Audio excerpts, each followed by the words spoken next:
오늘 우리가 볼 말씀은 열왕기상 17장으로 접어듭니다. 17장 1절에서 7절까지 말씀 먼저 읽겠습니다. 길르앗에 오고 하는 자 중에 디셉 사람 엘리야가 아합에게 말하되 내가 섬기는 이스라엘의 하나님 여호와께서 살아계심을 두고 맹세하노니 내 말이 없으면 수년 동안 비도 이슬도 있지 아니하리라 하니라. 여호와의 말씀이 엘리야에게 임하여 이르시되 너는 여기서 떠나 동쪽으로 가서 요단 앞 그릿 시내가에 숨고 그 시냇물을 마시라. 내가 까마귀들에게 명령하여 거기서 너를 먹이게 하리라. 그가 여호와의 말씀과 같이 하여 곧 가서 요단 앞 그릿 시냇가에 머물매 까마귀들이 아침에도 떡과 고기를 저녁에도 떡과 고기를 가져왔고 그가 시냇물을 마셨으나 땅에 비가 내리지 아니하므로 얼마 후에 그 시내가 마르니라. 자, 엘리야 선지자 여러분 잘 아시네. 엘리야에 대한 이야기가 이제 나오기 시작하는 것이 바로 열왕기상 17장입니다. 왕들은 다 형편없죠. 그러나 그 가운데서도 하나님은 하나님의 사람을 택하셔서 말씀을 전하고 있다는 것이 참으로 감사한 것이죠. 이 시대에도 어찌 보면 선지자의 시대다. 그러나 거짓 선지자의 준동으로 말미암아 어지러운 시대라고 말할 수도 있을 것 같아요. 이 엘리야에 대한 이야기가 17장에서 시작해서 열왕기하 2장에서 승천하기까지 계속되는 것이죠. 우리가 보았던 이 모세, 변화산에서 나타났던 모세가 율법의 대표였다면 엘리야는 예언자의 대표라고 말씀할 수 있죠. 그리고 예언자 가운데 하늘로 승천한 인물로는 유일한 인물, 죽음을 보지 않고 하늘나라로 간 사람 엘리야와 에녹 둘 중에 하나 대단한 사람이라고 할 수 있는 것이죠. 근데 이가 이렇게 갑작스럽게 등장한 것을 보면 이미 선지자로서 그 시대 사람들에게는 알려져 있었던 것을 암시해 주는 것 같아요. 또 아합 치세하에 국가적인 배교, 이 사건이 엘리야를 불러내서 하나님의 급한 마음을 보여주고 있는 것 같기도 합니다. 하나님이 급할 때는 이렇게 일하시는 거예요. 성경은 엘리야를 길르앗에 오고 하는 자 이렇게 처음 설명을 하죠. 의미가 있으니까 처음부터 이렇게 얘기했겠죠. 이 길르앗이라는 곳은 이 황량하고 돌이 많은 산악지대, 수렵지대, 또 강도들이 자주 출현하는 곳이었다고 합니다. 그리고 또 이 길르앗은 요단 서편에 있는 왕국들과 대립 관계에 있는 곳이었어요. 그러나 그곳은 아합 왕이나 이세벨 같은 사람과 싸워 이길 수 있는 선지자에게는 있어야 한 꼭 필요한 본질적인 속성들 뭐겠어요? 선지자에게 필요한 속성, 통찰력, 인내력, 신속한 행동, 두려움을 모르는 용기, 또 비난을 감수하는 그런 담담과 단호함, 하나님의 음성을 듣는 그런 귀, 이런 것들 이런 것들을 훈련받을 수 있는 곳이었다. 이 생각을 우리가 한번 해봐야 된다는 것이죠. 하나님의 사람은 아주 좋고 평탄한 곳에서 나타나지 않았어요. 그렇죠? 갈대아 우루 우상 섬기는 그곳에 아브라함이 있었고 미디안 광야에 모세가 있었고 산헤드린에서 니고데모가 나왔고 예루살렘 귀족들 중에 아리마대 요셉이 있었고 로마 군대 가운데 고넬료가 있지 않았습니까? 환경이 중요한 게 아니라 하나님의 사람이 있느냐가 중요한 것이다. 다시 한번 얘기하라. 여기서 우거한다. 무슨 소리예요? 이주자라수 살아갔다는 거. 이주자. 즉 디세베라는 지역에서 길르앗으로 이주해온 이방인이 바로 이 엘리야예요. 일리의 이방인. 디셉은 그 위치가 어딘지 정확하게 알려지지는 않는데 요단 동편으로 추측합니다. 이 사람은 이주자 중에서도 낮은 계층의 사람이었던 것으로 우리가 추측을 합니다. 엘리야라는 이름은 나의 하나님은 여호와니라. 이름 자체가 그래요. 이름 중요하다는 얘기 여러 번 했죠. 이 의미심장하죠. 시대적으로. 왜? 이스라엘은 당시 우상을 위해서 여호와를 거부하고 있었잖아요. 그런데 왕을 비롯한 나라가 하나님을 거부하고 있을 때 이 이방인은 여호와를 위해서 우상을 거부했다. 유일한 인물이었다는 것이죠. 그리고 그의 직책은 뭐예요? 나의 섬기는 하는 표현이 눈에 들어오죠. 하나님의 종, 하나님의 대사로서 하나님을 섬기기 위해서, 봉사하기 위해서 있는 그의 위치를 스스로 말하고 있는 것이죠. 바울 사도가 마치 그의 편지 처음에 나는 하나님의 종이다. 예수 그리스도의 종 바울은 하고 다 써 있는 것처럼 명함이 그렇게 쓴 거예요. 나는 종입니다. 즉 그의 임무를 하나님으로부터 직접 받고 언제든지 복종할 준비를 갖추고 그의 일을 위해서 달려가고 직분의 책임을 다하기 위해서 힘쓰고 하나님 앞에 면전에 항상 있는 것처럼 메시지를 전하는 그런 일을 감당하는 것이 바로 serve, 섬긴다는 것이죠.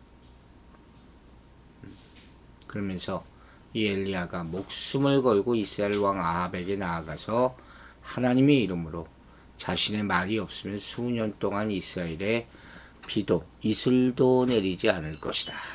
이렇게 예언하고 있다는 것이죠. 여기 이런 표현이 나와요. 이스라엘 하나님 여호와께 살아계심을 두고 맹세하노니. 이게 믿음의 모습이거든요. 표현이죠. 여호와는 살아계신 하나님이십니다. 여러분 항상 이 말 잊지 마시기 바랍니다. 이 진리가 이 두려움이 없는 선지자를 통해서 천지를 흔들듯이 선포되는 장면이란 말이에요. 이 말씀은 죄인 아합을 놀라게 했을 것이고 그가 신봉하고 있던 우상들 또 그 백성들 그 악하게 타락한 그들을 전능하신 하나님과는 비교될 수 없다. 살아계신 하나님과는 비교될 수 없다는 것을 깨우쳐주는 그런 말씀인 거예요. 죽은 우상과 살아계신 하나님. 그러면서 이 말씀 안에 담겨진 내용이 바로 앞으로 가뭄이 올 텐데 끝낼 사람은 엘리야뿐이다. 이 말 자체가 엘리야를 보호하는 예언도 되죠. 만약에 엘리야를 죽이면 내가 죽으면 가뭄을 끝낼 방법이 없습니다. 이 의미도 포함된 거니까. 그리고 이 엘리야가 예언한 가뭄은 3년이나 지속됩니다. 3년 6개월 동안 지속됐다는 그런 기록도 신약성경에 나오잖아요. 이스라엘이 지중해성 기후잖아요. 한 해가 우기와 건기로 나뉜다 그랬어요. 춘분경부터 춘분까지 비가 오고 그 위에는 비가 잘 안 내려요. 비가 오지 않은 6개월 동안에는 이슬이 큰 도움이 되거든요. 그래서 밤에 양털을 펴놓고 이슬이 내려 양털이 젖으면 아침에 이 양털을 짜서 물을 모아서 쓰곤 했단 말이에요. 그런데 이제 이슬조차 내리지 않는다는 것은 극심한 가뭄이 올 것이다 하는 것을 예언하고 있는 것이죠. 자, 이러한 예언은 뭘 의미하겠습니까? 하나님께서 자연의 모든 요소들에 대한 절대적인 지배권을 가지고 계신다는 것도 상징적으로 말하고 있는 거예요. 비를 멈추게 하시는 것이죠. 즉 엘리야 선지자는 이슬, 비, 구름 이 모든 것들이 바알이 주는 것이 아니고 우상에다 절하면 주는 것이 아니고 하나님의 뜻에 따라 축복을 주실 수도 있고 거둬가실 수도 있다. 하나님의 손길 안에 있다는 것이죠. 여러분 모세의 10가지 재앙, 모세의 10가지 재앙이 아니라 하나님이 이 바로에게 내리신 10가지 재앙이죠. 그것도 하나님의 뜻이라고 그랬잖아요. 하나님이 10번의 기회를 주는 것이라고 여러 번 얘기했잖아요. 우리가 이걸 잊지 말아야 돼요. 비가 오고 말고 하는 것도 다 천지만물이 하나님의 손에 달려있다는 것이죠. 이렇게 엘리야는 이름부터 시작해서 여호와 하나님이 자신의 하나님임을 생각하고 믿고 정체성으로 삼았던 사람이었다는 것을 먼저 우리는 기억해야 돼요. 그는 당시 거짓신을 섬기던 아합에 앞서서 하나님의 심판의 메시지를 전한 자, 우상 숭배가 많은 시대 속에서 여호와만이 살아계신 하나님이라는 신앙으로 하나님만을 섬기며 살아간 사람이었다는 것이죠. 그 1절 말씀 참 깊은 의미가 많이 담겨져 있어요. 여러분 뭘 생각하십니까? 우리는 영적으로 혼탁하며 타락한 문화, 거짓이 팽배한 세상에서 정말 살아가고 있죠. 눈뜨고 듣는 뉴스, 또 보는 뉴스는 정말 점점 악한 곳으로 가고, 그래서 더욱 우리는 세상에 순응하는 사람이 아니라 세상을 거슬러 하나님을 섬기며 하나님의 영광 위에서 살아가야 한다는 말씀을 드리는 거예요. 세상의 주인이 누군가 똑바로 알고 살아계신 하나님을 믿음으로 세상에 맞서서 이기며 살아가시기를 주의 이름으로 축원합니다. 오늘날 많은 사람들이 그 어느 때보다 더욱 하나님을 적대하고 진리에 도전하는 시대를 살아가고 있어요. 세상의 헛된 가치관과 풍조가 하나님의 자리를 대체하고 있는 이 시대에 우리는 더욱 하나님을 경외하며 하나님을 기뻐하며 살아가야 할 것입니다. 그리고 어두운 세상에 빛이라는 존재, 이 정체성을 잊지 말아야 되는 거예요.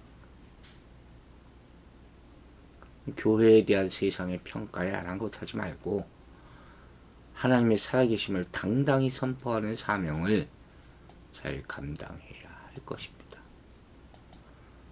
이 세상의 풍조와 도전에 맞서서 하나님의 살아계심을 드러내는 하나님의 사람, 교회가 되기를 간절히 기도합니다. 이제 2절부터 보면 엘리야가 아합에게 도전한 후에 하나님의 말씀이 또다시 선포되었다고 말하고 있어요. 그런데 그러자마자 무슨 음성이 들려요? 너는 여기서 떠나 동쪽으로 가서 요단 앞 그리 시냇가에 숨으라. 이 뭡니까? 이렇게 이야기하신 이유는 뭐예요? 아합 왕이 하나님의 말씀을 믿지 않을 경우 엘리야를 해치려 할 거 아니에요. 그래서 말씀을 선포하고 도망가 있으라는 거예요. 동쪽으로 가서 그리 시냇가에 피신하라. 동쪽으로 하는 것은 아합 왕이 있는 사마리아로부터 멀리 도망치라는 얘기죠. 이게 선지자의 운명의 모습이에요. 왕의 폭력과 이런 것들을 피하기 위해서 숨어야 하는 운명. 하지만 그의 말이 진실로 자명해지도록 그 시간을 주는 것이죠. 사람들이 하나님이 필요하다는 것을 배울 시간을 주기 위해서 숨어있는 시간. 때로 이런 시간들이 필요해요. 그리스도인들에게. 그 비겁한 것이 아니고 도망치는 것이 아니다는 거예요. 지금 아합 왕의 이 모습이 어땠을까요? 분에 차고 아주 망상에 사로잡혀 있잖아요. 그러니까 자기 앞에서 감히 이런 말을 해. 이 선지자를 죽이려고 했을 거다. 사람들이 눈에 불을 켜고 그를 찾아서 주기로 했을 거라. 그러나 여러분, 하나님이 숨겨준 사람은 찾을 수 없는 것이죠.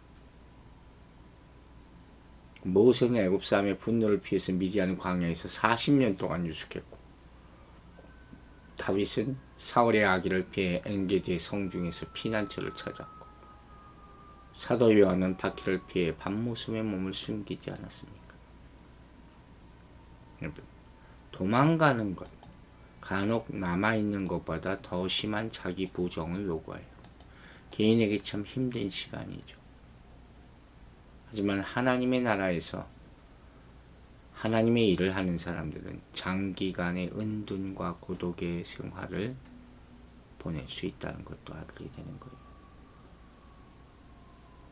모든 그리스도인들에게, 하나님이 특별히 택한 사람들에게 몸을 숨기고 고독 속에서 지내라는 그런 명령이 올 때가 있어요.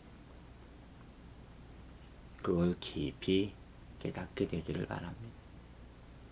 그리고 또 황당한 얘기가 나오죠. 하나님께서 까마귀를 통해서 그를 먹이시겠다. 4절 말씀. 까마귀가 아침과 저녁에 떡과 고기를 가져다 주는 일이 말합니다. 그래서 일부 사람들은 어떻게 이게 뭐 말이 안 되는 얘기다. 이 새들이 율법으로 부정한 새고 정말로 이 탐욕이 많대요. 개걸스럽게 먹는 식탐이 있는 그런 새라는 거예요. 그래서 이걸 아라비아 사람들로 해석하기도 합니다. 근데 굳이 그렇게 할 필요가 없죠. 그리고 5절에 이런 말씀이 있어요. 그가 여호와의 말씀과 같이 하여 가서 요단강 앞 그리 시냇가에 머물매.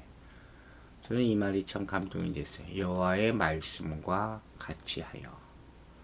여러분 아시죠? 믿음이 없이는 하나님을 기쁘게 할 수 없다. 인간은 하나님의 약속을 믿는 것 이상의 높고 고상한 정의를 하나님께 표현할 수 없어요. 이 사실을 알았던 모든 믿음의 조상들, 아브라함의 진정한 아들 자녀로 엘리야는 믿음 속에서 어렵고 어두운 길을 따라 광야로 나간 거예요. 이게 진짜 믿음이에요. 하나님을 택하고 항상 하나님께 소망을 두는 사람들은 모든 위험과 고통 가운데서도 하나님이 지키실 줄로 믿으시기 바랍니다. 어쨌든 본문을 문자적으로 보면 하나님의 말씀을 믿을 때 기적이 일어났다 하는 것을 엘리야가 체험한 거 아닙니까? 이게 주제예요. 뭐 이런 거 이상하게 많이 생각할 필요가 뭐가 있어요. 즉 이 기간은 단순히 도망다니는 시간이 아니라 하나님의 말씀을 믿고 순종했더니 기적이 일어났다는 것을 체험을 하고 믿음과 용기를 갖기 위한 수련의 시간이었다 하는 것이죠. 분명히 이 말씀은 믿음을 요구하는 말씀이에요. 이 말을 얼마나 믿을 수가 있겠습니까? 여러분 같으면 믿겠습니까? 도저히 상상할 수 없는 일인데. 그러나 그 가운데서도 그 힘겨운 상황에서도 일상 가운데가 아니라 하나님을 의지했고 말씀대로 순종했다 하는 것이죠. 이게 진짜 믿음이라는 거예요.